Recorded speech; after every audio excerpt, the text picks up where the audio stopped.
to all of you. Myself Umesh Arora, popularly known as Umesh Arora English Guru. दोस्तों, आज मैं आपके समक्ष ये पेज पॉइंट नंबर 93 का ये वीडियो लेकर उपस्थित हुआ हूं, that is analyse the behaviour of persons. इसके साथ ही मैं स्वागत करना चाहूंगा पूरे के पूरे भारतवर्ष से जुड़े हुए अपने उन सभी स्टूडेंट्स का जो कि मेरे साथ जुड़े हुए हैं और इस सक्सेस ओवर राइट सीरीज में हमारे साथ पार्टिसिपेट कर रहे हैं। I would like to welcome all of you. आप सभी का बहुत-बहुत स्वागत है। Students who have been connected from all over the world, Kashmir to Kanyakumari, जो सभी स्टूडेंट्स मेरे से जुड़े हुए हैं उन सभी का पुनः स्वागत।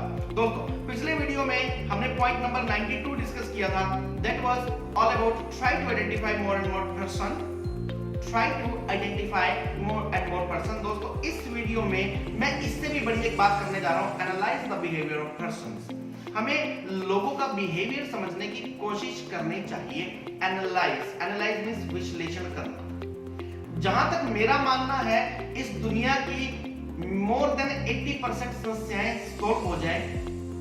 I don't know whether this is an official data और नो, गूगल इसके ऊपर क्या शो कर रहा है, I don't know, but overall the thing is that मेरी पर्सनल थिंकिंग है, इस दुनिया की 80% या उससे भी अधिक समस्याएं सॉल्व हो जाए अगर हम सामने वाले के बिहेवियर को एनालाइज करना शुरू करें। सामने वाले के बिहेवियर को एनालाइज करने का मतलब ये है कि अगर हमें ये पता लग जाए कि सामने वाला व्यक्ति ये चाहता है या सामने वाले को ये पता लग जाए कि मैं ये चाहता हूं, then we can definitely solve majority of the problems. ज्यादातर प्रॉब्लम्स हमारी सॉर्ट आउट हो जाएंगी, ज्यादातर प्रॉब्लम्स हमारी समाप्त हो जाएंगी।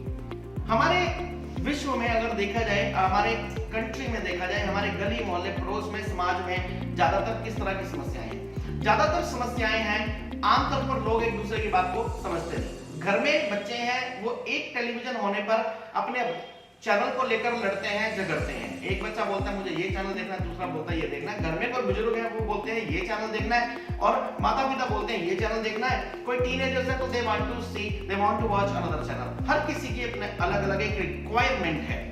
तो ये एक बहुत छोटा सा एग्जांपल मैंने दिया। इससे बड़े लेवल पर अगर मैं देखूं, हस्बैंड वाइफ की लड़ाई हुआ करती है, डिवोर्स तक बात पहुंच जाती है। क्यों हो जाती है? कारण कि they don't understand the behaviour of each other. अगर वो एक दूसरे का बिहेवियर समझे तो शायद परिस्थिति इतनी खतरनाक नहीं होगी। अब प्रश्न ये उठता है कि हम लोगों के बिहेवियर को समझने के लिए करें क्या? What to do? लोगों के बिहेवियर को समझने के लिए मैं आपको एक ट्रिक देता हूं। आप क्या कीजिए, अपनी आंखें खुली रखिए। आंखें खुली रखने का मतलब ये है कि आप जब भी किसी शादी प्रोग्राम पर जाइए, किसी पार्टी पर जाइए, किसी भी प्रोग्राम पर जाइए, आप धार्मिक कार्यक्रम पर जाइए, आप अपनी फैमिली के साथ घूमने के लिए जाइए, आप वैष्णो देवी जाइए, आप किसी भी धार्मिक तीर्थ स्थान पर जाइए, आप केदारनाथ जाइए, बद्रीनाथ जाइए, या फिर आप अपने जिले में, अपने शहर में, अपने गांव में, जहां पर भी ऐसे स्थान पर जाएं जहां पर थोड़ी सी भी पब्लिक है, क्राउड ऑफ द पीपल है। आप किसी भी ऐसे प्रोग्राम में जाएंगे, आप किसी भी अगर ऐसे प्रोग्राम में जाएंगे तो आपको वहां पर अलग अलग तरह के लोग मिलेंगे और आपको कुछ नहीं करना, केवल और केवल कुछ समय निकालकर उन सभी लोगों को सिर से लेकर पैर तक ध्यान से ऑब्जर्व करना है कि वो लोग किस तरह से किस चीज पर क्या रिएक्शन कर रहे हैं। मैं इसको एक एग्जांपल की हेल्प से क्लियर करना चाहूंगा। आपने बिग बॉस सीरियल देखा है, राइट? बिग बॉस सीरियल में क्या देख रहे हैं आप बेसिकली? उसमें क्या नैतिकता है, क्या अनैतिकता है, मैं उसकी बात यहाँ पर बिल्कुल नहीं करने वाला। बिग बॉस में आप बेसिकली कुछ सेलिब्रिटीज का बिहेवियर ही तो नोटिस कर रहे हैं। इससे ज्यादा तो बिग बॉस में आप कुछ भी नहीं कर रहे। कौन कितना लूज टेम्पर्ड है, कौन कितना शॉर्ट टेम्पर्ड है, कौन कितना पेशेंस वाला है, कौन किस सिचुएशन को कैसे हैंडल करता है, किसमें लीडरशिप क्वालिटी, किसमें लीडर बनने की क्वालिटी नहीं है। इस तरह से आप कुछ दिन उस सीरियल को देखकर उसके बाद लास्ट में एक विनर जो है, एक विनर जो निकलता है उसको पूरे टाइम में ऑब्जर्व किया जाता है और उस ऑब्जर्वेंस के बेस पर ही बिग बॉस बनता है। तो मेरा कहने का मतलब केवल और केवल ये है कि आप लोगों के बिहेवियर को समझने की कोशिश कीजिए।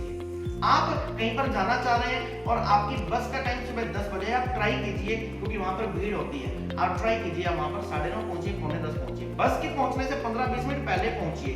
जिस टेबल पर बैठे हैं उस टेबल पर बैठे बैठे केवल और केवल आसपास आने वाले सभी लोगों को एनालाइज कीजिए।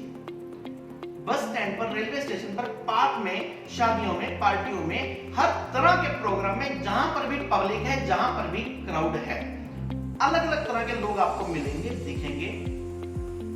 इस समय पर आमतौर पर लोग, फॉर एग्जांपल बस स्टैंड पर कोई अपने किसी परिचित को लेने के लिए आया, रेलवे स्टेशन पर कोई अपने किसी रिलेटिव को लेने के लिए आया, कोई किसी को छोड़ने के लिए आया, उनको छोड़ते समय बिहेवियर देखिए, उनको लेने के लिए आते समय बिहेवियर जज कीजिए, उससे थोड़े से थोड़े इस आइडिया पर पहुंचिए कि यदि किसी प्रकार की लाभ हानि, जय पराजय, यश अपयश, दुख की, भय की, प्रसन्नता की, आतंक की, टेरर की, दुख की, किसी तरह की कोई भी अगर फीलिंग होती है तो लोगों का बिहेवियर कैसे रहता है। मैं यहाँ पर एग्जैक्टली बॉडी लैंग्वेज की बात कर रहा हूँ। जज the body language of the people. Body language ठीक उसी तरह से बोलती है जिस तरह से मैं बोल रहा हूँ, जिस तरह से आप बोल रहे हैं। This is also itself a language. ये भी अपने आप में एक लैंग्वेज है। लोगों के बिहेवियर को इस तरह से आप बिना कोई भी साइकोलॉजी की ट्रिक समझे, बिना कोई भी साइकोलॉजी की मोटी मोटी पुस्तकें पढ़े, आप इस तरह से लोगों के बिहेवियर को जज करना सीख जाएंगे। जितने ज्यादा लोगों के बिहेवियर को देखेंगे, जितने ज्यादा लोगों की बॉडी लैंग्वेज को जज करेंगे, उतना ही आपके अंदर वो गुण विकसित होगा कि आप सामने वाले के वर्च्यूज को कंपैरिजन कर सकें। अब मैं इसमें सेकंड मेथड आपको बता रहा हूं कि लोगों के बिहेवियर को किस तरह से हम जाने कि कौन व्यक्ति कैसा है।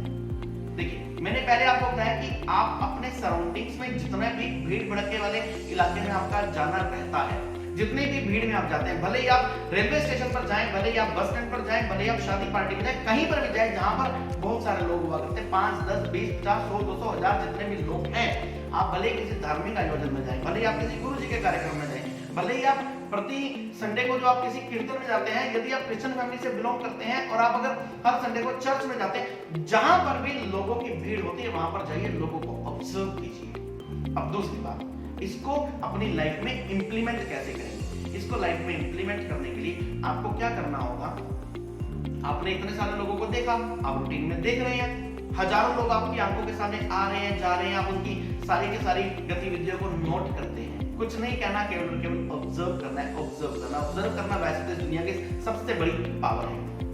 ऑब्जर्व कीजिए। उसके बाद ऑब्जर्व करने के बाद अपने जिन लोगों से आप इंडिविजुअली मिले, अगर आप अपना एक शोरूम चला रहे हैं, अगर आप एक शॉपकीपर है, शोरूम चला रहे हैं, अगर आप एक सर्विस प्रोवाइडर है, आप एक एजुकेशनलिस्ट है, आप एक सीए है, आप एक ऐसा बिजनेस लाते हैं जिसमें लोगों को आपके पास आना पड़ता है, आप कुछ सर्विसेज प्रोवाइड करते हैं, जो भी लोग आपके पास आते हैं, आप उनके बिहेवियर को देखिएगा। आपको कोई ना कोई अपनी जानकारी का ऐसा व्यक्ति और मिलेगा जिसकी बॉडी लैंग्वेज, जिसका बात करने का स्टाइल, जिसकी थिंकिंग उस पर्सन के साथ मैच करती है। उस मैच करने के बिहेवियर से जो बॉडी लैंग्वेज आपने पहले किसी और की जज की, उस बॉडी लैंग्वेज के बेस पर आपके पास जो नया कस्टमर आया, आप एकदम से उसको पहचान जाएंगे कि ये किस तरह का कस्टमर है। क्या वो फसी नेचर का कस्टमर है? क्या वो पोलाइट नेचर का कस्टमर है? क्या वो आपका प्रोडक्ट परचेज कर लेगा? क्या वो आपका सामान खरीद लेगा या नहीं खरीद लेगा? दोस्तों, हमारे साथ बने रहिए। हम सक्सेस ओवर राइट सीरीज के चलते चलते पॉइंट नंबर 93 तक पहुंच चुके हैं और पॉइंट नंबर 93 में मैंने आपको बताया कि analyse the behaviour of person. इससे अगले वाले वीडियो में हम डिस्कस करने जा रहे हैं मेक योर कैरेक्टर स्ट्रांग। बहुत बहुत important wonderful point next video में आने वाला है। हाँ दोस्तों, अगर आपने अब तक मेरा चैनल सब्सक्राइब नहीं किया तो इसको प्लीज सब्सक्राइब कर लीजिए और इस दुनिया में सक्सेस चाहने वाले करोड़ों लोग हैं, इन वीडियोस को उन अपने दोस्तों तक पहुंचा दीजिए, क्योंकि YouTube पर अभी तक सक्सेस से रिलेटेड ऐसी कोई भी एक वेब सीरीज अवेलेबल नहीं है। और इस सीरीज को अपने दोस्तों तक पहुंचाइए ताकि वो भी अपनी लाइफ में सक्सेसफुल हो सके। और आप तो अवश्य होंगे ही होंगे, क्योंकि आप जिसकी सहायता करेंगे प्रकृति आपकी सहायता स्वयं करेगी। इन्हीं शुभकामनाओं के साथ आपका मित्र, आपका शुभचिंतक और आपका गाइड उमेश अरोड़ा, इंग्लिश गुरु।